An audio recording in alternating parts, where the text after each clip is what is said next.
Hi, I'm Debbie Elicksen, and her podcast is your Highness Podcast. It's about uncomfortable conversations around cannabis. Discussions are about inclusiveness, accountability, equality, and women in the industry. Diana Krach is a veteran journalist who writes and speaks about all things cannabis and creates her own THC and CBD products. She sheds light on issues that help educate and raise the consciousness of cannabis. Welcome, Diana. Hi. I actually don't create products. Sorry. I'm not. Okay. I read that somewhere. Where are they? My bad. Okay, I read that somewhere. So I write about them a lot. So yes. Okay. So we'll scratch that then. So how many states is cannabis legal in? Well, recreationally, which means adult use, which means that anyone can purchase it, 18 states in the US. As far as medical programs, it's 37. So in some states, you're only allowed to have medical access with a medical card, but you cannot just go purchase it over the age of 21 for whatever reason. And it's still not legal federally. No. And that creates a lot of problems crossing state lines. And for both consumers and businesses, there's a lot of gray areas. But basically it creates a lot of problems for people who want to, say, bring their product into another state line or, as a business and as a consumer, patient, whatever you want to say. It makes a lot of things very difficult for people. Yes, because in Canada it's legal federally here, and also I believe it's legal federally in Mexico. Mm-hmm. Yes, it just happened, I believe. So how does it work? Do people like here they have to purchase from a government sanctioned site? Is it the same there? Yes. So every state is different. That's the part that I'm hoping I can shed light on, but I'm not even an expert on what's going on in New Jersey, and I'm in Maryland because there's so much going on. Like in one state, for instance, you might, like in Maryland, the state I'm in, if you sell edibles, they have to be meaning an infused candy or anything that you can put into your mouth and chew and consume. It can't be in a container that shows clearly what the product is. It has to be opaque. So there's all of these different things. It's not even just about where to get it. It's about there's a lot of laws in regard to who can come into the store. Like even if you go into a dispensary here without a proper license saying that you're a medical patient, they won't let you into the door past the security checkpoint. So you can't, and when you do go in, it's not like a regular retail experience where you can walk around and look at things. Everything's behind the counters and locked. Everything's locked up. And there are some display cases, but you're only allowed to show certain things, and you can't, with advertising, that's another thing. I mean, I know I'm jumping ahead, but you can't say on a billboard, oh, hey, you can go buy cannabis at this place down the street, in certain states. So, I mean, it's very different here than it is in New York, I mean, every state is just wildly different. And as they all come online, slowly, they're all trying to look at the other states to try to get some kind of reference point. But so far, no one's really done a great job of rolling out their medical or their recreational programs. And I mean, I guess a lot of that has to do with how nascent the industry is, and they don't have a lot to really, model after. But there's also a lot of just big businesses coming in and taking over very quickly. And so that's kind of another issue. Yeah, I think here they're mostly, well, there's some chains. There's I'm just looking from the Calgary perspective where I live. There's there's a couple that have more than one location, Right. but they all seem to be kind of mom and pop stores. Yes, I think it's very different in Canada. To be honest, I really don't know about that much about Canada. I've tried to. It's just so much to understand, and unless I'm writing about it or covering it, I'm like, okay, because my brain can only hold so much information at any given point. Well, I'll tell you, I went on the government website yesterday because they've got a whole section about cannabis, and there is a lot to consume there, no pun intended, but Right. there is a lot of information. And so you basically have to kind of go to the overview fact page to kind of get the gist of it. But if you want to dive deeper, it's like an encyclopedia. Right. And then it's like, well, who do I really listen to? Because, there are reasons for legacy markets to exist, and right now in the United States, the legacy market, people have referred to them as the black market in the past, but they're thriving, even with the states that are adult use legal, because the way that these programs are being rolled out are leaving out the people who are disproportionately affected by the war on drugs the most. So it's like, who are really trying to help here, and that's really kind of where I try to focus on, like, what are we really doing this for? And that's why my topics tend to intersect a little bit more into areas that people go, oh, I didn't think about that. Well, yeah. That's interesting because, I was just looking that up here too, is and it was kind of down in my question list here, that where in Canada here, like there's been so many people that have been obviously charged and convicted with cannabis. So when the state or well, here, our country has legalized it, what happens to those people? From what I understand here is that there's only been under 300, maybe 237 or 260, somewhere around there, that have been pardoned for past cannabis convictions. But maybe some of them have not been pardoned because they had more than just that cannabis conviction. Have they been overturning a lot of those convictions in the US? There have been a lot of expungement clinics since the proliferation of the adult use. Like the more states that come online, so to speak, the more we're seeing expungement clinics exist. And also, I'm not a policy expert, but I know that policy is being enacted in a lot of states as they're putting their program into effect. They're also putting in components that say things like expunging, past convictions. So I believe New York just did that. And I think New Jersey is trying to as well. I know Maryland had something like that, but it didn't go through all the way. But I know that there are a lot of like legal clinics, and there are a ton of nonprofits that are doing that work. And they are always running these expungement clinics, and they try to clear out the ones that are nonviolent. I can't speak to, anything else as far as like what else is on the record. I think that they can only, pertain to that. But yeah, it's happening a lot, and that's great to see. One of the things I notice, here the Indigenous community gets targeted a lot, as do other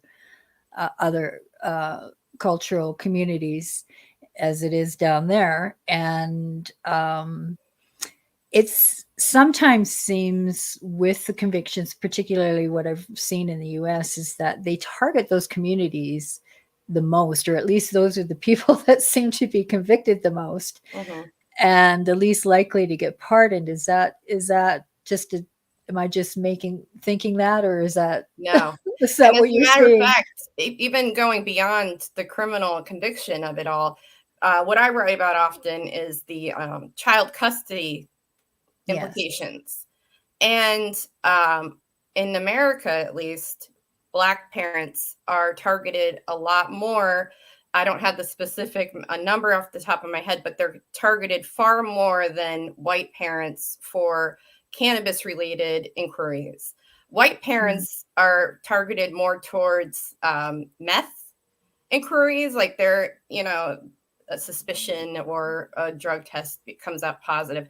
But that is another form of like incarceration or whatever the word, the word is escaping me, but it's another system of oppression where they're taking children away, and these children, and I mean like almost immediately, they're losing their ability to get back into their family. Like for cannabis. For cannabis, yes. And there are a lot of people who have the misconception right now that because they live in an adult use state, that they're fine and they can put things up on social media about them smoking and everything like that. And they're saying, oh, well, I don't abuse my child, so I'm fine. But I continue to interview people who have been targeted because they're public figures, because they're speaking out about the injustices, and because people don't agree. There are still so many hateful comments. I personally, luckily, haven't gotten that many, but I see it from people I've had as past guests. They're like, oh, you're a pothead. You don't know about your kids, things like that, calling, just basically being like, oh, this is great parenting, just because they're using the cannabis. And while I definitely think we need to normalize use and make it more public, I think we also need to be cognizant of the fact that people are still losing their children. Families are being ripped apart because of this, because federally it's still illegal here. So it really doesn't matter what's going on in your state.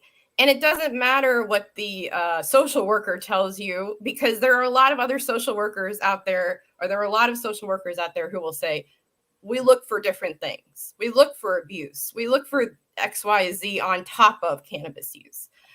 But that's just social worker. There are a lot of other people in that system of contact when you are going through something like that. There's the pediatrician who doesn't agree with CBD use and finds out that you gave it to your child because they tested positive for THC because there was trace amounts of THC in it. Like, there are things like that people don't really think, oh, they think it's not that big of a deal. It's legal. But, and I've been in that situation.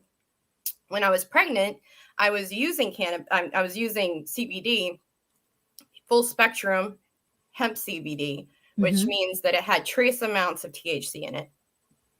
And my midwife, who I thought would be a little bit more understanding because she was a midwife, was not, and told me that if I tested again, then she would have to contact Child Protective Services, and they would have to intervene. And luckily, I wound up circumventing that, but I know a lot of people who have not been able to. So, wow. And I imagine in ugly divorce cases that comes into play as well. Yeah. Yes, I have written about that as well. That one was a little bit more difficult to find stories about, but they do exist, custodially, and really it's if you have children. I think that's the biggest part of it, otherwise, why would it really come up in a divorce unless you're talking about, which I did find in my research, alimony. If you're getting paid alimony and you are spending some of that on cannabis because you need it medically or for whatever reason, they can use that as a way to try to reduce your amount. So, well, let's talk about the difference between smoking it and the oils. Okay. So is it the same or? Well, I know smoking isn't the same, but you know what I mean? Like, is the content of the cannabis the same? Or I don't know. I know. Oh, I know. As I said, I'm one of these people that just assume people know what I know sometimes. And I know that's a terrible trait to have as a journalist, but that's why the editors are like, can you explain this? But I just was a guest editor of an issue of Canna Curious magazine. And that is geared toward people who don't know anything about cannabis. And so that was a lesson for me because I'm just like, doesn't, people should know this by now. But people don't, because A lot of people don't. Yeah. So, and I personally have been consuming cannabis since I was in middle school, but I did not even have a half an idea about everything that's involved with this plant until probably about 5 years ago. I mean, I'm always learning new things. We're all learning new things in this industry. To start with, the plant itself has so many different aspects. There's cannabinoids. There's so many different cannabinoids in the plant, meaning you have your CBD, your CBN, your CBG, and each one of those things is therapeutic, but they also are heightened by something called terpenes, which you might have heard of before because they do exist in other plants other than cannabis. It's what makes the pine smell and lilac. It's the smells that also lend therapeutic benefits. So full spectrum is the buzzword, the keyword. The way that you really want to experience your plant is full spectrum. You want to get all of those cannabinoids and all of those terpenes. Each strain has more of this and less of that, that we'll be here forever if I try to break that part down. But when you smoke it in the flower form, you get the whole experience, the full spectrum experience. When you have it in oils or tinctures, they're usually more, what's the word I'm looking for? Like they might extract something, like say CBD oil, that is just CBD, right? But sometimes you'll see CBD and CBN or CBG. So it is a different experience. And also when you smoke, it activates like your whole body. And sometimes when you use it sublingually, it's more of like a, it's when you use it sublingually or when you're doing like an edible, it's more of a full body high. But when you use it smoking wise, it's more of like a mental, if that makes sense. Okay. Like, so it'll affect like your brain a little bit more. I'm not great at breaking this part down, but I'm more of the I'll try everything and I will learn more about it as I go along kind of person. There's a lot of people in this industry that'll like get really offended by things like, you want to roll, you don't want to roll your own and things like that. And I'm just like, I don't care about any of that, Like I don't care about like the process of rolling a joint or anything like that. Like, I am using it for medical reasons. So I just want to feel better. So with the medical reasons too, and I know some people that do. In fact, there's a 90-year-old lady I know who, when they legalized it, she was still getting it from her illegal dealer because it was sounds like my grandmother. It was still cheaper. It was still cheaper. Literally right? Sounds like my grandmother. Yeah, because it was cheaper. Yeah. Because when the government came and legalized it, and you had to buy it from the specific shops, the price went up. So she bought it from her dealer. Yeah. And but she bought it for medicinal purposes, and it helped her. Somebody else tried it, I know, and they didn't really think it helped them very much. But I know a couple of people that use it for their ailments, and they say it really helps them, the CBD oil. And but I guess what I am asking is, does it affect you if you drive, or what are some of the myths about the CBD oil and using it for medicinal purposes that that are out there? So CBD oil, I used to be skeptical about it a long time ago. Really, I was just like, okay, sure. And it's funny because I just finished writing a piece about this. Like, how do you determine snake oil from CBD oil, right?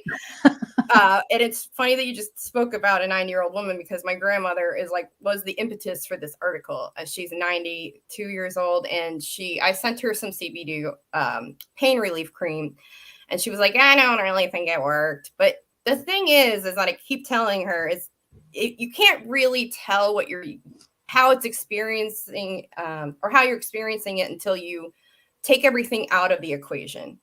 The only reason why I say this is because I found this out the hard way when I was pregnant. I didn't use anything else because I couldn't. So I was using CBD only. And that was when I really started to understand how it was helping me. It was helping me with my digestive issues, my headaches, my pains, my attitude, my mood, and when I went off of it because of the threat that the midwife gave me, I was losing weight while I was pregnant. I was just not doing well at all. And I even said to the midwife, like, she was like, "Oh, you're losing weight." And then I was like, "Yes, and I'm not doing well here." And she's like, "Oh." Like, okay, but didn't you see the improvement? But anyway, Yeah, I would have changed midwives, but yeah, I know. But like in Maryland, it's hard to find someone who's really open-minded about that, and I was like a couple months out, so I didn't really have a lot of time. And I just had to figure it out pretty quickly. But basically, CBD oil can really work for you. CBD products in general can really be a benefit to your daily regimen, but you really have to be patient. You have to be patient, because you have to find a product that will give you a certificate of analysis. Like, they should be willing to give you that information. Any CBD line should be willing to give you that information. And I'm not talking about their own testing in-house. Like, a third-party lab should have done the testing. And they need to be really honest about the amount of THC that is in the product. Because, like I mentioned earlier, there will be trace amounts, and that builds up over time. So if you're at risk of a drug testing at your job, and you could lose that job because of it. Coincidentally, funny story, that actually happened to my husband. He was in a cannabis job. They almost did not hire him because he tested positive for THC, and he didn't have a medical license. But it was because we were using the same CBD. It was at the same exact time. And I tested, at the doctors, and he tested at the employment, and they gave him a second chance, luckily. And he was working in the cannabis industry? Yes. How did that work? Yeah, that's what I'm talking about. That's why it's like, to break it all down, it's just, it would take so long. That's so hypocritical. Yeah, in Maryland, like I said, in each state is different, but in Maryland, if you don't have your medical patient license and you apply for a job in the cannabis industry and you test positive for THC, they have to turn you down. Wow. Yeah. My husband has lost so many potential employees because of that. You guys got to move to Canada. Yeah, they don't even think about it. Like, when they go to apply for the job, they don't even think it could be a possibility. See, here you can work in the cannabis industry. All you have to do is spend $35 or something and get take an online quiz or something that's sponsored by the government, and you've got a job. Wow. or you can apply for a job. Yeah, that's awesome. I would love to live in Canada. That's so fascinating because of the differences and how. Now, the other thing about cannabis and the CBD oil particularly is, I know you can't carry it across the border, but back in the previous American administration, when we were actually legalizing it here, it was thought, I heard, well, I think it was true, that if you were, because they were checking your credit card purchases and all this other stuff, or that's what some of us were told, that if you actually were were proven to have bought cannabis in Canada, you would not be allowed to go to the US, whether you had it on you or not. I don't know if that's true. I don't know if that's true, but that's what I was hearing. So it's like you don't even want to walk into a store with all the cameras because you might get caught. You Wow. might not be able to cross the border. That's what I was thinking, but I don't know if that's true. But now I know people that have crossed the border. So yeah, there's so many myths. There's so many misnomers, and you don't know. But then there's so many different laws that you don't know what's true and what's not. That's the thing about being patient. Like I'm saying it like I'm a patient person. I'm not. I'm a very impatient person. Don't be fooled. But I guess on some level I have to be patient because this is my way of like medicating and getting through life in a non-pharmaceutical way. But like even going back to the CBD oil, like I would shout to the rooftops all the benefits, but also there are so many companies out there who are scamming people, and it's making it very difficult to, be an advocate for this because, there are, even just doing recent research, I'm thinking like there can't be people still doing this stuff, and there are. Like they recently just did a selection of test like surveys and a bunch of gas stations and like non-licensed retail locations throughout the US, and there were so many fake CBD products. And not even just fake, some of them had other chemicals in there that like one person wound up losing their legs. Oh my God. So it's like, how do you, I really want to be a proponent. I am, but it's hard to just be like so psyched all the time about it when there's so many bad players. Because before I started writing about cannabis, I was writing about kratom, and that's another form of plant medicine. Mhm. And that was the same issue in that industry. There's a lot of bad players who are just trying to make money, and that's all they care about. And it wound up with people dying. And it's like, trying to be a proponent for something that, has such a bad stigma already. And then having all this other component of just like people who are in it for the wrong reasons, that's what kind of makes it difficult to get past those misnomers and those myths. So here's a question for you too is, and I know there's a good chunk of the population that are feeling this. Are we creating a future where everyone is just high? What are the implications of driving when you're high? So Yeah. is this going to be a problem? Yeah. I don't think so. I mean, speaking personally, it takes a lot for me. I have a very high tolerance with everything, not just cannabis. But I also do know some people who could take a 2.5 milligram and be like loopy, But it does build up over time. And yes, there is that element of there is an issue. How are we going to measure that fairly? Because so far, all they've come up with for sobriety testing is not scientific, and it's led to a lot of unfair arrest. So Yeah. I know there's some technology in the works it's supposed to do a better job of monitoring it, I guess, like, because right now they just have breathalyzers basically. And I know I'm speaking out of turn because I know there is another machine out there that's like being tested, and I don't know the name of it, but right now basically they don't really have a solid way of saying, oh, you're too high to drive. I mean, I think that you should go whenever you start any plant medicine regimen, you should start low and go slow.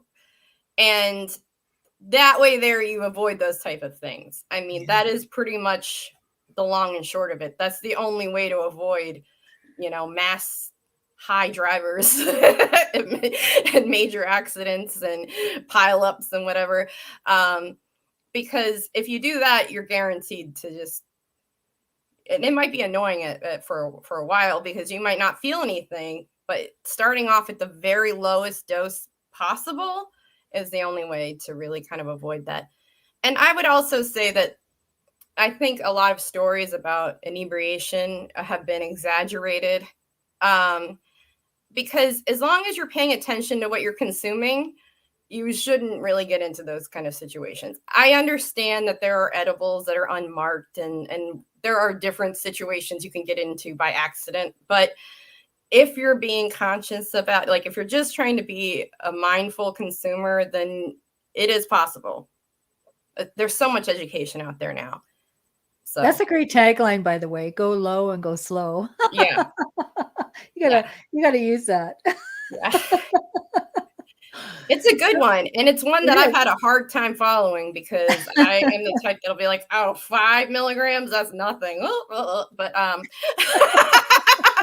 now I'm a parent, and so I try to be more mindful.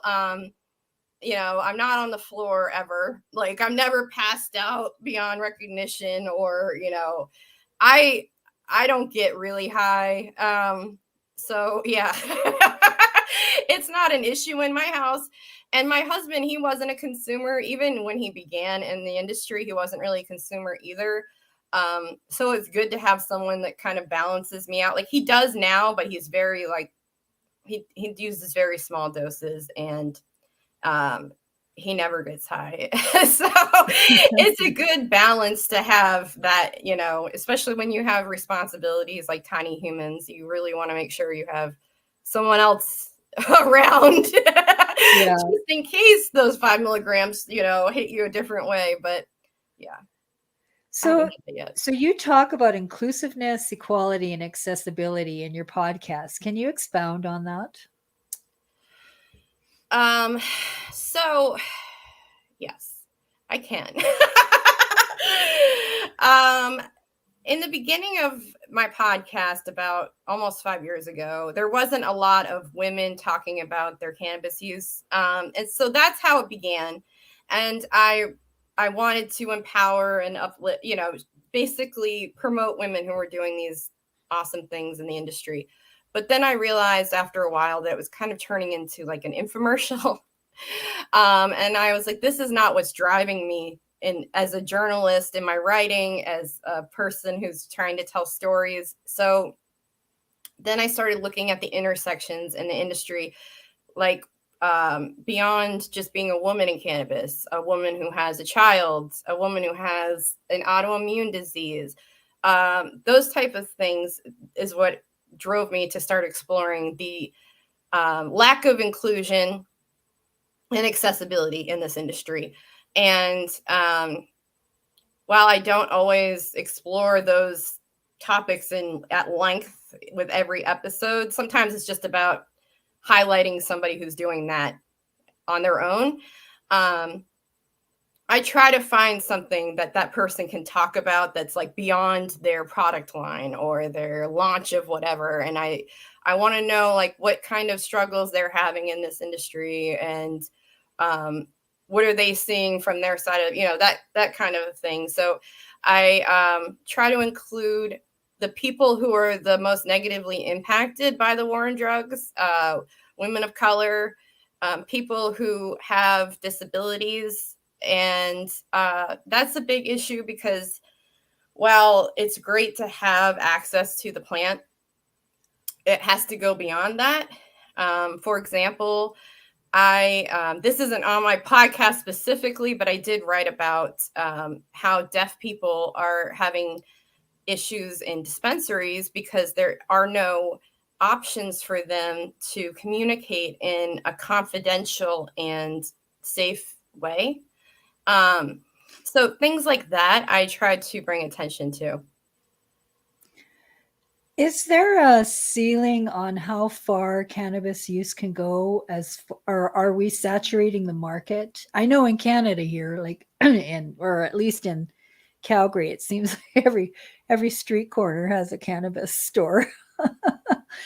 Yeah. And a legalized one. So it seems to be curbing the illegal market a bit, but are we saturating the market? Like, everybody wants into this business now, and when everybody wants in, Yes. You don't make any money anymore. Yes. Yes. I mean, I'm a writer and I'm a podcaster, but I also have done some freelance PR work and digital PR, I call it. And in that work, I found, yes, definitely, it is oversaturated. 5 years ago, having people on my podcast who were starting their own lines was kind of revolutionary. And now it's eye rolling, to be honest. It's like, oh, yeah. Yeah. And what else, And what else? Oh, what else is the NFT of cannabis? Right. Oh, and yeah, and there's that too. Saturated. Right. And so what I'm finding is people are pivoting. I mentioned plant medicine earlier.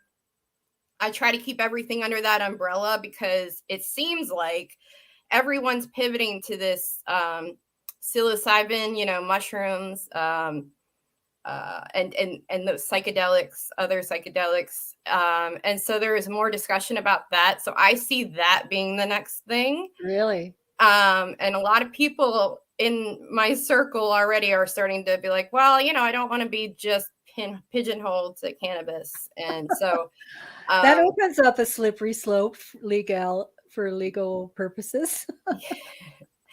Yeah. Well, and I don't know because, again, I'm not an expert in the laws, but I know they're making it easier for people to experiment with psychedelics than they are with cannabis. And I do think that is going to change very soon. I don't know why. I just think that market will be a lot more open once it's finally starting to become more legal. Because cannabis threatens a lot more than just the pharmaceutical industry, the paper industry, the concrete industry. I mean, there's so many different things. Money involved, right? And when somebody steps on their money, then they get a little mad. Yeah. And so, it is disheartening. And that's why I try to keep the podcast going. Because I want to keep telling the stories of the people who are fighting against these big conglomerates, and trying really hard to make some amazing things happen. Like I am involved in a nonprofit called This Is Jane Project. And we try to help people get cannabis who are trauma survivors. And it's through a compassionate care program in California, where it is allowed to give out cannabis in a compassionate care aspect. Wow. It is not here yet, unfortunately, but I'm, hoping that will change soon. And that's the other part of it. Like, you can't even give away. Like, my husband has to burn and throw away like so much every day. He's not even allowed to give it to his employees. Like, there's so much waste. And I mean a lot of waste. Like, there's a lot of that waste that you can't just give away to people because of the laws. And then there's the recyclable aspect, because you have to have child-proof packaging, which is like a bunch of extra plastic. And most landfills, I actually did an article about this, most landfills will not recycle cannabis packaging. Wow. So what do you do with it? Yeah, it's so much waste.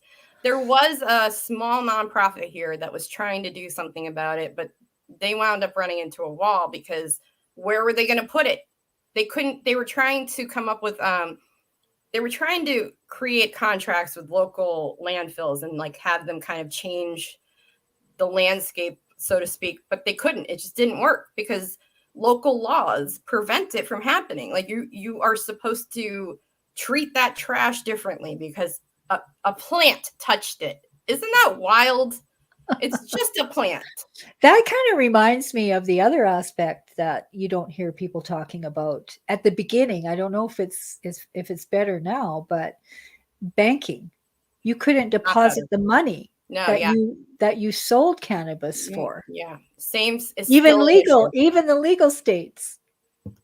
It's so bad that the magazine I just told you about, Canna Curious magazine, they had to stop getting orders for the last print issue because they were shut down by their payment processor because their name says Canna Curious. So even if your name, and now, and you know what even goes further than that, and people don't believe me when I tell you this, but PayPal, and I don't know if I know other payment processors do it, but they will actually monitor the wording on your website, your blog post, your client testimonials. I know someone with the CBD line who was shut down by PayPal because one of her client testimonials said that the products like cured her pain, her muscle pain, because you can't make any medical claims, not even through your customers. Your customers can't even say, I love this for my sciatica. It cured it. Can't say that on your website. Wow. So you can't, well, we know you can't advertise it. You can't, there's always been for everything, every MLM that sells a product has got this umbrella over them where you can't talk about the health benefit, healthcare. Right. Yeah. You've got the banking issue. It's that's how do you get around that? How do you how do you deposit your money? How do you keep your money? Do you have to hire armed guards and pay everything in cash? Yes, you do.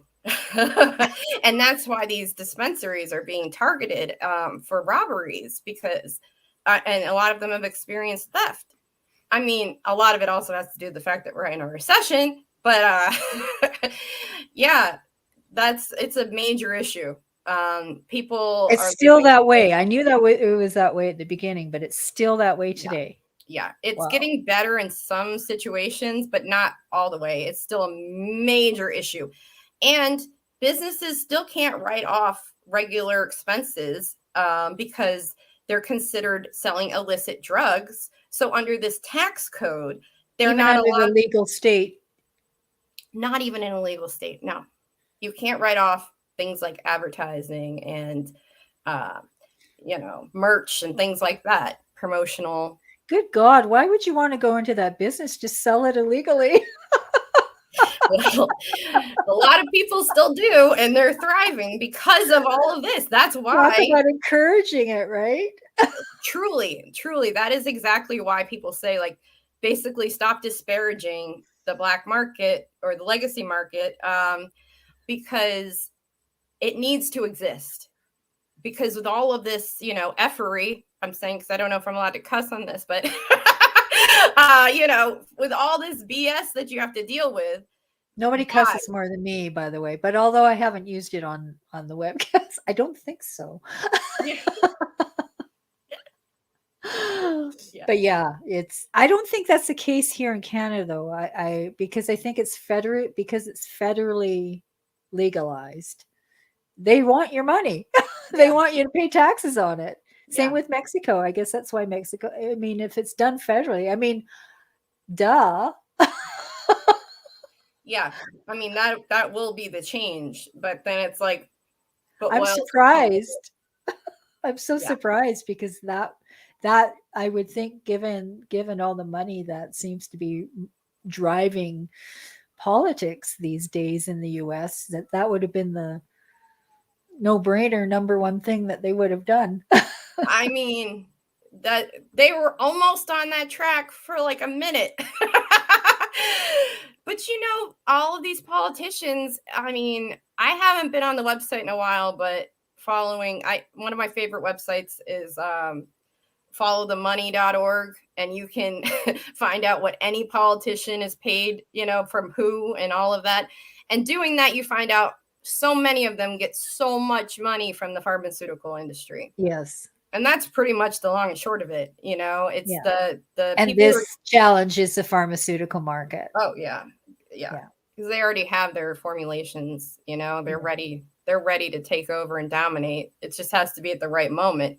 They already have Epidiolex, I think it's called. It's a pharmaceutical drug, but it's the thing is that when you're getting it in that form, you're not getting the full plant, you're not, but I don't know. I'm not disparaging anyone who has to take that. And no, but yeah.